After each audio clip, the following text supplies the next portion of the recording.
Hi, it's Dr. Syra, and I want to talk to you today about hypnotic trance and what that is, and how that might be another portal or another doorway for you in your own healing journey, and maybe bust some myths around what is hypnosis. So, I want to start with some definitions. So, hypnosis is different than meditation. Hypnotic trance is different than meditation. You can enter into a trance-like state while you're meditating. That's possible, and it's an interesting place to go. And yet the intention of meditation and hypnosis is a little bit different. So the way I'm talking about hypnosis or hypnotic trance is um, there's actually an attempt at dissociating from the conscious mind. So we're trying to disengage from the conscious mind and still stay alert and maybe even interact with another while we're disconnected from our conscious mind, which is different than meditation. Because in meditation, we're going inward and it's an internal experience. And you may or may not enter into this trance-like state while you're in actively meditating. Some people, it can feel very similar when you're experiencing, because the brainwave states can be very similar, but the intention is how I would distinguish the two.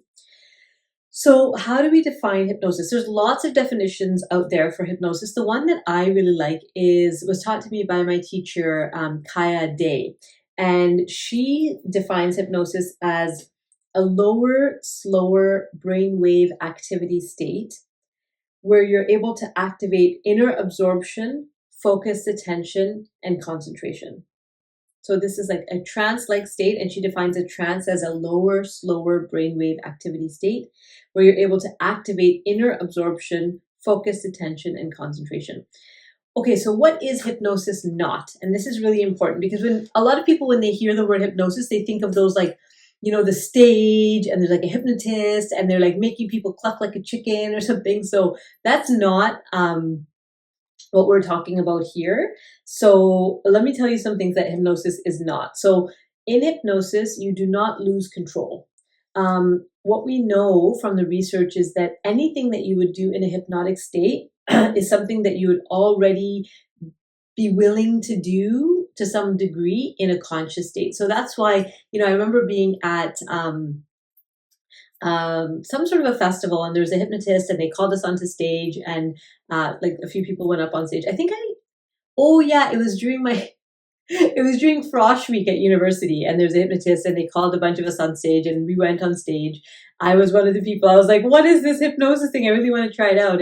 And a bunch of suggestions. And as he was doing the thing on the stage, he was actually sending certain people back to the audience.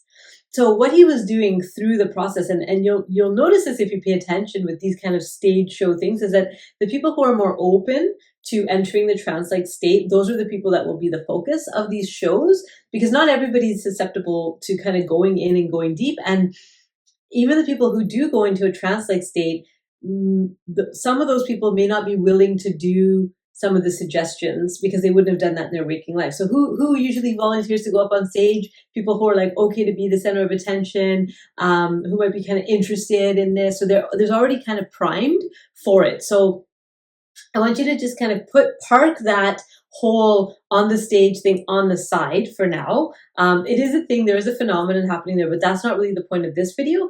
This video is using hypnotic trance for actually inner exploration and healing. That's what I want to talk about today. So it's not where you're losing control and you're like clucking like a chicken because somebody asked you to, and you would never do that in real life. You don't do things in a hypnotic trance that you don't want to do. So you can't be forced, or it's not mind control, okay? Because there is in all of us what I like to call like an inner guide or inner healer, and that is some people call it your conscience, right? Or it's like maybe your higher self. It's this part of you that is that wise voice inside that is kind of a protector, and so it's like an inner intelligence, and it won't allow you to do something in a trance state that you wouldn't already be willing to do in a conscious state. That's just the way we're wired, probably for our own psychological protection. So you won't do things you don't want to do. There's another a fear that sometimes people have, is that they won't come out. They won't be able to come out of their trance. Like they'll be stuck there for some period of time. In any altered state, you you continue to have agency. You continue to have choice. So you can't go into a hypnotic state and then be stuck there. Like you can actually come out just by wanting to and choosing to, and you can snap yourself out of a hypnotic state. And again, like movies and stuff have made it seem like, oh, this person's stuck and they're hypnotized, they're mind controlled. Yeah, it doesn't work like that. Like that's science fiction. That's not really real. We can be manipulated while under hypnosis, and I'll talk a little bit about the suggestibility part of it. But you can't really do anything that you wouldn't already be willing to do. Another fear around, or another hip around hypnosis, is it's like being asleep. It's not being asleep, because you still retain a level of conscious awareness, and kind of in a more of an observer space, where there's that part of your mind that's the kind of the conscious decision making part of your mind is very quiet, and the creative part of your mind is more alive in a hypnotic state. So hypnosis is not mind control. It's not something that someone can just do to you, like, oh, watch this clock, and suddenly you're like, whoa, and you're like, I'll do whatever you say. It doesn't work like that. You have to be willing to go into the hypnotic trance. You can't do it unless there's a willingness. And trust me, as a therapist, yeah, people have to be willing to shift their state of consciousness. It's not something that you can do to someone. You can't make you do things you don't want to do. You can't be stuck if someone does it wrong or something. And there's another theme that sometimes we hear in the worries around hypnosis, is that there's some sort of like entities could get in, or like it's some sort of like an evil demonic thing, or like you could get possessed. Like, again, that doesn't happen, because there's that part of you, that self part of you, that is very present, even in an altered state of consciousness. So, there's a kind of a built-in protection mechanism in our psyche that won't allow for these types of things to happen. So I just wanted to bust some of those myths. Before I tell you what hypnosis is, I wanted to tell you what it is not. So it's not those things. What it is we're actually helping you to get, first we have to activate your parasympathetic nervous system. So that is the system in your body that calms everything down and quiets everything down and gets you out of your fight or flight mode, into the kind of that rest and digest mode. It's a very calm, still state of being. And so the first thing that is required to enter a trance state is for you to be in a very calm and open, receptive state. And so there's different ways that different practitioners will get people into this state of calmness. Sometimes repetitive sounds, or sometimes the sound of their voice, like a very kind of the way that, like, if you've ever been to one of my meditations, for example, or if you've ever listened, you'll know that there's kind of a thing that my voice does when we're kind of getting people into that trance, that deeper brainwave state. So that's the first thing, is you have to kind of go into that. Now, did you know that every 90 minutes or so, our brain naturally goes into this trance-like state? Have you ever had that feeling where you're like, oh, I just spaced out there for a minute? Yeah, so that's, our brain does this, like, it's like a reboot. Every 90 minutes or so, we kind of go into this like state. Now, some of us waste the moment by scrolling on our phones, which you might be doing right now.